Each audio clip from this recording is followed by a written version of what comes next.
उसकी नाक से बहने वाला खून लकीर की शक्ल में बहता हुआ कैबिन के कोने में जमा हो रहा था। मैं तेजी से आगे बढ़ा और उसकी वर्दी की जेबें टटोलने लगा, लेकिन कुछ करेंसी नोटों और सस्ते सिगरेट के पैकेट के अलावा मुझे उसके पास कोई कागज न मिला। अब रजाई के नीचे मौजूद गार्ड ही मेरी आखिरी उम्मीद था। मैंने खतरा मोल लेते हुए उसकी वर्दी की जेबों की तलाशी लेने का फैसला किया। मैंने राइफल मेज के सहारे खड़ी की और हथौड़ा उठाकर पीने के शौकीन गार्ड के पास पहुंचा।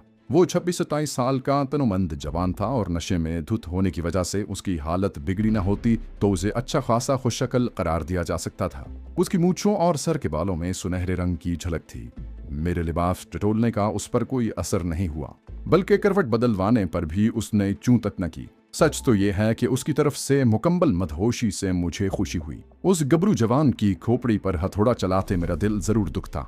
उसकी भी वर्दी की जेबों में कागज नाम की कोई चीज मौजूद नहीं थी, लेकिन तभी दाएं तरफ सीने से नीचे लिबास में एक छोटे से उभार ने मेरी तवज्जो मबजूल कर ली। मैंने टटोल कर देखा तो पता चला कि उसके लिबास के नीचे एक कमरी पहन रखी है और ये उभार उसकी जेब में मौजूद रबड़ में कागजों की एक छोटी गड्डी का था। मैंने धड़कते दिल के साथ कागजों की उस गड्डी पर से रबड़ हटाई। वो टूटी फूटी हिंदी जबान में लिखे गए 9-10 मोहब्बतनामे थे, जो चंडीगढ़ में मुकीम किसी प्रीतों ने हरमन सिंह के नाम लिखे थे। मेरे पास वो तवील और दिलबुदास तहरीरें पढ़ने का वक्त नहीं था। बस ये देखकर खुशी हुई कि उन खतूत में से कई में आधा, कई में पौना सफ़ा कोरा था। मैंने वो खतूत अलहदा किए और बाकी खतूत एक बार फिर हरमंद की कमरी की जेब में ठूस दिए। मैंने एक तरतीब से एयरबेस के मुख्तलिफ हिस्सों के अलग अलग नक्शे बनाने शुरू किए और साथ नाम लिख कर निशानदही करता गया। आखिरी कागज पर एयरबेस का एक मजमूई खाका बनाकर उस पर समतों और मुख्तलिफ जगहों की निशानदही कर दी। मोहब्बत नामों पर बनाए गए उन नक्शों के हवाले से अपनी कारकर्दगी से मैं खासा मुतमईन था। मैंने एक नज़र उन पर डाली और हरमिंदर से उधार ली हुई रबड़ पर लपेट कर जेब में डाल ली। मैंने अपना काम बखैर खूबी मुकम्मल होने पर अल्लाह का शुक्र अदा किया और जहां से फरार होने में मदद की भी इल्तिजा की। मुझे याद था कि जहीर को फरार करवाते वक्त पुलिस की वर्दी से हमें बहुत मदद मिली थी। मैंने सोचा कि क्या वो गुर यहाँ भी आजमाया जा सकता है, लेकिन फिर फौरन ही ये ख्याल मुस्तरद कर दिया। मैं ऐसी सूरत में खामखा लोगों की तवज्जो का मरकज बन जाता। मेरा दिल चाह रहा था कि जहीर के लिए तोहफे के तौर पर दोनों राइफलें भी ले चलूं, लेकिन ऐसा करना खुदकुशी के मुतरादिफ होता। कुछ सोचकर मैंने तमाम कारतूस और मैगजीनें भी निकाल कर जमीन पर रख दिए। मैंने जीने के जरिए उतरकर अपनी लगाई हुई नतब के जरिए फरार का सोचा, लेकिन फिर मेरे जहन में एक बेहतर मुतबादिल तरकीब आ गई। अगले ही लम्हे में कैंची से कंबल की 2 इंच के करीब चौड़ी पट्टियां काट रहा था। 6-6 फुट की 4 पट्टियां काटने के बाद मैंने उन्हें गिरह देकर बांधा, जिससे वो एक मजबूत रस्सी की शक्ल इख्तियार कर गई। एहतियातन मैंने दरवाज़ा खोलकर बाहर निकलने की बजाय अकबी खिड़की का रास्ता इख्तियार किया। उस तरफ का प्लेटफॉर्म 4 दीवारी से बाहर निकला हुआ था। मैंने रस्सी का सिरा प्लेटफॉर्म की रेलिंग से मजबूती से बांधा और फिर रस्सी से लटक कर आसानी जमीन पर उतर आया। अपने सामान में से मैंने सिर्फ भारी भरकम कैंची किसी नागहानी सूरत हाल से निमटने के लिए साथ रखी। मैंने हत्तुल इम्कान तेज कदमों से चलते हुए खेत खलियान और झाड़ झनकार मैदान पार किए और पहले वाले खस्ता हाल पुल से गुजर कर नहर के साथ साथ चलने वाली नीम पुख्ता सड़क पर आ गया। मेरा अंदाजा था कि सुबह सादिक की सफ़ेदी फूटने में सिर्फ 1-2 घंटे बाकी होंगे। मैं उजाला फैलने से पहले वहां से ज़्यादा दूर निकलना चाहता था। अब मैं लोगों की नज़रों से बचने के लिए जंगल बयाबान में तवील फासले तय करने का मुतहम्मिल नहीं हो सकता था। लिहाजा मैंने नहर वाली सड़क से उतरकर गंदुम की फसल के इब्तिदाई मराहिल से गुजरते खेतों में लगभग 1 फरलान फासला तय किया और फिर दाएं तरफ जाने वाली एक पगडंडी पर हत्तुल इम्कान तेजी से चलने लगा। इस मरतबा लुधियाने जाने वाली सड़क तक पहुंचने में ज़्यादा वक्त नहीं लगा। मैं सड़क के दाएं तरफ होकर तेजी से आगे बढ़ने लगा। इस दौरान मैं काजू और चनों से नाश्ता भी करता जा रहा था। मेरे कान पीछे से आने वाली गाड़ियों की आवाज़ों पर लगे हुए थे। इस दौरान कई बार बरदार ट्रक मेरे पास से गुजरे, लेकिन कोई बस ना आई और उसके साथ ही मेरा इज़्तिराब भी बढ़ता जा रहा था। एयरबेस पर मेरी कार्रवाई का इंकशाफ होते ही हंगामा बर्पा हो जाता। खुदा जाने उसके बाद जिम्मेदारों की तलाश में हंगामी तौर पर कौन कौन से इक़दामात और अहकामात जारी किए जाएंगे। पंजाब भर में मशकूक अफराद की तलाश शुरू होना तो कम अज़ कम यकीनी है। मुझे उससे पहले यहाँ से ज़्यादा दूर निकल जाना चाहिए। तभी मुझे सड़क की दूसरी तरफ यानी अतालगढ़ और हलवाड़ा की तरफ जाने वाली सुमत एक ट्रक खड़ा नजर आया, जिसकी लाइट्स जल रही थीं और स्टीयरिंग के अकब में ड्राइवर भी दिखाई दे रहा था। मैंने गुजरते हुए जायजा लिया तो ट्रक पूरी तरह लोड था और तरपाल से ढका हुआ था। इसी दौरान मुझे ट्रक ड्राइवर की नाराजी भरी ललकार सुनाई दी। ओए जीते, छेती आ यार, शाम तो पहला माल पहुंचाना है तलवंडी। मैंने रोड पार झाड़ियों से किसी की पुकार सुनी। बस आया सरदार जी। इस दौरान मैं ट्रक से आगे निकल चुका था। अचानक मेरे जहन में चमाका हुआ। तिलवंडी साबू नामी कस्बा तो दिल्ली से भटिंडा आते हुए रास्ते में पड़ता था और शायद 20 मील पहले आया था। अगर मैं छुपकर उस ट्रक में सवार होने में कामयाब हो जाऊं तो सूरज निकलने से पहले हलवाड़ा पीछे छोड़कर बहुत आगे निकल चुका हूंगा। किसी मुसाफिर गाड़ी के मुकाबले में माल से लदा ये ट्रक मेरे लिए ज्यादा महफूज था। मजीद इत्मीनान बख्श बात यह कि ट्रक ड्राइवर को मंजिल पर पहुंचने की जल्दी थी। फैसले पर पहुंचते ही मैंने तेजी से सड़क पार की और ट्रक के अकब में पहुंच गया।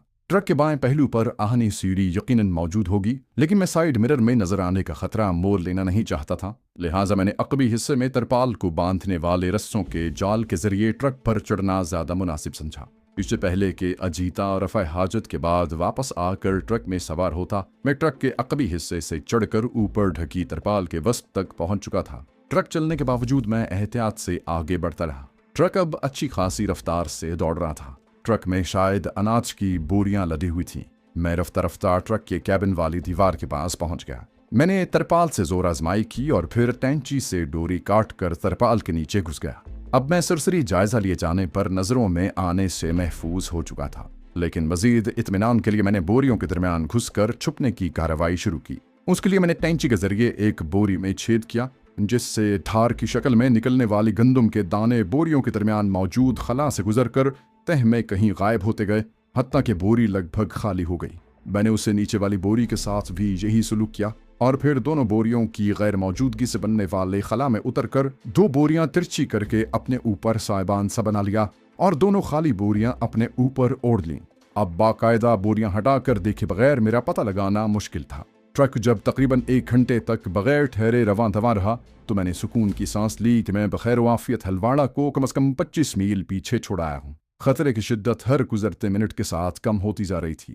इसी इत्मीनान के आलम में मेरी आंख लग गई। मैं कई घंटे सोया हूँगा, क्योंकि मेरी आंख खुली तो सूरज सर पर आ चुका था और ट्रक ठहरा हुआ था। मैं चौंक कर किसी भी नागहानी सूरत हाल से निमटने के लिए तैयार हो गया। हो सकता है किसी नाके पर तलाशी के लिए ट्रक रुका हुआ हो। मेरे पास अपने दिफा के लिए एक बड़ी सी कैंची के अलावा कोई हथियार नहीं था, लेकिन अगर होता भी तो एक तन्हा शख्स किसी मुनज़्ज़म फोर्स का कितनी देर मुकाबला कर पाता। मैंने कान लगाकर बाहर की सुनगुन लेने की कोशिश की। मुझ तक पहुंचने वाली आवाज़ें ज़्यादा बुलंद नहीं थी, लेकिन इर्तिकास से सुनने पर मैं इस नतीजे पर पहुंचा कि ट्रक किसी ढाबे होटल के पास रुका हुआ है। ड्राइवर और कंडक्टर शायद खाना खा रहे होंगे। मुझे भी भूख लग रही थी। मेरे पेट भरने के लिए 2 मुट्ठी चने तो थे, लेकिन उन्हें खाने के बाद प्यास लगती तो पानी कहाँ से पीता। चुनाचे मैंने भूख पर से ध्यान हटाना बेहतर समझा।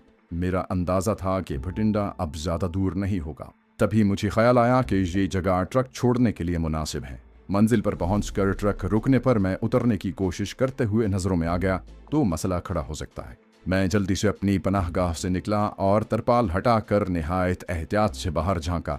मेरा अंदाजा दुरुस्त था। ट्रक के दाएं तरफ लगभग 50 गज के फासले पर एक बड़ा सा ढाबा मौजूद था, जिसके सामने बड़े बड़े चबूतरों पर लोग बैठे खाना खा रहे थे। सूरत हाल बहुत साजगार थी। मैं आसानी ट्रक ड्राइवर और कंडक्टर की नज़रों में आए बगैर सीढ़ी के जरिए उतर सकता था। कुछ ही देर के बाद मैं ट्रक से उतरने और कैंची को एक गंदे नाले में फेंक कर जान छुड़ाने के बाद एक लंबा चक्कर काटकर उसी ढाबे पर पहुंच चुका था। मैंने अपने लिए खाना मंगवा लिया और उस जगह को शनाख्त करने के लिए खाना दाने वाले लड़के से उस जगह का नाम पूछा। मेरा अंदाजा दुरुस्त निकला। लड़की के मुताबिक वो तंगवाली कस्बे का मज़ाफ़ाती इलाका था, जो भटिंडा से लगभग 10 मील के फासले पर वाक़ है।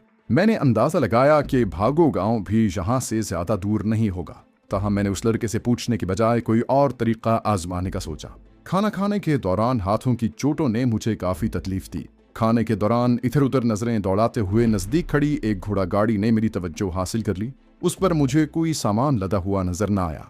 खाना खाने के बाद मैं इंतजार करने लगा। कुछ ही देर में 50-55 साल का एक बंदा घोड़ा गाड़ी के पास पहुंचा और घोड़े को थपकी देकर गाड़ी की ड्राइविंग सीट संभाल ली। मैं उसकी तरफ बढ़ा और नर्म लहजे में पूछा, सरदार जी, भागो पिंड जाना है, रास्ता तो बता दें। उसने मेरी जबान से हिंदी सुनी तो चौंक कर मेरी तरफ देखा। भागो किस देगार जाना है? तुसी मेहमान हो? मैंने हाँ में गर्दन हिलाई। कहा, हाँ जी, सरदार बिक्रमजीत सिंह दोस्त है मेरा, सैर करने निकला था, रास्ता भटक कर इस तरफ आ निकला हूं। मेरी बात सुनकर वो गर्म जोशी से बोला, ओ जी सरदार बिक्रम दे यार हो, तो फिर साडे भी मेहमान हो। ए गड्डे ते तशरीफ रखो, हुणे पहुंचा देता हूं। चंद ही लम्हों तो बाद मैं शान से घोड़ा गाड़ी पर बैठा जो एक नीम पुख्ता सड़क पर रवां दवां थी। मेरे मेजबान ने अपना नाम लहना सिंह बताया। खुदा जाने उसके नाम का मतलब क्या था, लेकिन उसका नाम झक्की सिंह ज्यादा मुनासिब होता, क्योंकि उसे बोलने और बोलते चले जाने का बहुत शौक था। पहले तो उसने मेरे कवायफ मालूम किए और फिर अपने बारे में बताना शुरू किया और अपने दादा से लेकर पोते पोतियों तक के हालात जिंदगी बताना शुरू किए, जो भरपूर दिलचस्पी का इजहार करते हुए मैं सुनता रहा। हत्ता के 2-2.5 मील का फासला तय हो गया और उसने मुझे बिक्रम सिंह की हवेली के सामने उतार दिया। मुझे डर था कि मेरी तरफ से नकद अदायगी के जरिए इजहार तशक्कुर का वो बुरा न मान जाए, लेकिन उसने मेहमान के 5 रुपए का नोट बखुशी कबूल करके अपनी जेब में रख लिया और सलाम करके वहां से चल दिया। मेहमान खाने की तरफ जाते हुए मुझे बिक्रम का मैनेजर पूरन अपनी तरफ बढ़ता नजर आया। मेरे लिए अंदाजा लगाना मुश्किल था कि जहीर ने मेरी अचानक गैर हाजिरी का क्या जवाज घड़ा होगा, लिहाजा मैंने उसके बोलने का इंतजार किया ताकि उसके अल्फाज से अंदाजा लगा सकूं। खिलाफ तवक्को उसके लहजे में कोई तशवीश नहीं थी। बोला, सत श्री अकाल जगदेश जी, आ गए हो? मैंने जवाब देने की बजाय हाँ में गर्दन हिलाना मुनासिब समझा। इस मर्तबा उसने शिकायती लहजे में कहा, बस च जान दी की लोड़ सी सरकारो, मोटरसाइकिल खिंच के लै जांदे बटिंडे। मैंने कहा, नहीं यार, मैनू केड़ा उत्थे 1-2 दिन रुकना सी, की फर्क पैंदा है। इतनी देर में हमारी बातें सुनकर जहीर भी मेहमान खाने से बाहर आ गया। उसने गर्मजोशी से खैर मकदम करते हुए मानी खेज लहजे में सवाल किया, खैर से काम हो गया जनाब? कहा। मैंने चौंक कर उसे देखा, फिर संभल कर कहा, हाँ यार, मैंने कल तार भिजवा दी थी दिल्ली, आज जवाब भी आ गया है। कॉलेज खुलने में अभी 2 हफ्ते बाकी हैं। मेरी बात सुनकर वो मुस्कुराया, बोला, चलो अच्छा, अब बेफिक्र होकर घूमेंगे, आ जाएं। पूरन ने खाने का पूछा तो मैंने इनकार कर दिया और आराम करने का कहकर जहीर के साथ अपने कमरे में आ गया। तन्हाई होते ही जहीर का मिजाज अचानक बदल गया और वो राशन लेकर मुझ पर चढ़ दौड़ा। ये क्या हरकत की भाईजान आपने? पता है मैं कल से आज तक कितना परेशान हुआ हूँ। आप कोई भी पहाड़ तोड़ने गए हों, सवाल ये है कि चोरी छुपे गायब होने की जरूरत क्या थी? मैंने चारपाई पर नीम दराज होते हुए मुस्कुराते हुए कहा, भाई तुम्हारे लिए पैगाम छोड़ा तो था मैंने। वो बोला, माशाल्लाह, वो पैगाम था। मैं एक जरूरी काम से जा रहा हूँ, रात तक वापस आने की कोशिश करूंगा। ये 2 सतरें लिखने की भी क्या जरूरत थी भाई? मैंने कहा, अच्छा, गलती हो गई, आइंदा तफसील से बताकर जाऊंगा। तुम सो रहे थे ना, इसलिए। मैंने बदस्तूर मुस्कुराते हुए कहा। उसने नाराजगी जाहिर करने के लिए तेवरियां चढ़ा रखी थी। जिद्दी नखरीले बच्चे जैसे उस रूप में उसे देखकर मुझे उस पर बेसाख्ता प्यार आ गया। मेरा कोई छोटा भाई होता तो यकीनन ऐसा ही होता। मैं अपनी जगह से उठा और बेसाख्ता उसे गले लगा लिया। बस अब गुस्सा थूक दो मेरे भाई। उसने बदस्तूर मुंह फुलाए हुए कहा, मुझे आप पर कोई गुस्सा नहीं है, बस ये मलाल है कि आपने मुझे भरोसे के काबिल नहीं समझा। मैंने कहा, ऐसी बात नहीं है छोटे भाई, बस कुछ मामला ही ऐसा है कि मुझे फौरी तौर पर बगैर बताए जाना पड़ा। उसके चेहरे पर अचानक दुख के आसार उभरे। बोला, ठीक है, अगर आप मुझे नहीं बताना चाहते तो मैं इसरार नहीं करूंगा। मैंने कहा, मैं फिलहाल जबान बंद रखने का पाबंद हूँ भाई। मैं वादा करता हूँ कि बहुत जल्द अपने भाई को सब कुछ बता दूंगा। यूं समझ लो कि ये बात अभी तुम्हारे इल्म में आना तुम्हारे और मेरे दोनों के लिए मुनासिब नहीं है। तुम्हारी दिल शिकनी पर मैं माफी मांगता हूँ। वो अचानक शर्मिंदा सा हो गया। बोला, ऐसा न कहें भाई, अगर आप मुनासिब नहीं समझते तो कोई बात नहीं। मेरे लिए यही बहुत है कि आप खैरियत से वापस आ गए। बता नहीं सकता कि मैं आपके लिए कितना फिक्रमंद था। मैंने उसे बाजू से पकड़कर अपने पास बिठाते हुए कहा, मुझे मालूम है, अब अपना मिजाज दुरुस्त कर लो। तुमने पूरन सिंह को भटिंडे का कहकर बहुत अच्छा किया। उसने नर्म लहजे में कहा, और क्या कहता। वो तो शुक्र है इस दौरान बिक्रम गांव वापस नहीं आया, वरना पोल खुल जाता। आप चाहे ना बताएं, लेकिन मैं देख सकता हूं कि आप सख्त मुशक्कत का काम करते रहे हैं। उसकी उक्ताबी नजरों से मेरे हाथों के छाले, टूटे फूटे उखरे नाखून और उंगलियों पर पड़े नील छुपे नहीं रहे थे। उसने शरारती लहजे में बात जारी रखी। बोला, और ये आपको चंबेली के तेल से इतनी मोहब्बत कैसे हो गई? लगता है पूरा कनस्तर उलट लिया है अपने ऊपर। मैं कुछ कहने के बजाय महज खिसियाने के अंदाज में मुस्कुरा कर रह गया। उसने मोहब्बत भरे लहजे में कहा, पूरन कुछ ही देर पहले गुस्ल खाने में गर्म पानी और धुले हुए कपड़े रख गया है। नहाने के बाद लिबास बदलें और आराम करें, बाकी बातें बाद में करेंगे। गर्म गर्म पानी से नहाने से मेरी थकन कम हो गई, लेकिन जब मैं बिस्तर पर लेटा तो अंदाजा हुआ कि मेरी जिस्मानी हालत कितनी अबतर है। जोड़ जोड़ दर्द कर रहा था। मुझे पता भी न लगा कि कब गहरी नींद ने मुझे अपनी आगोश में ले लिया।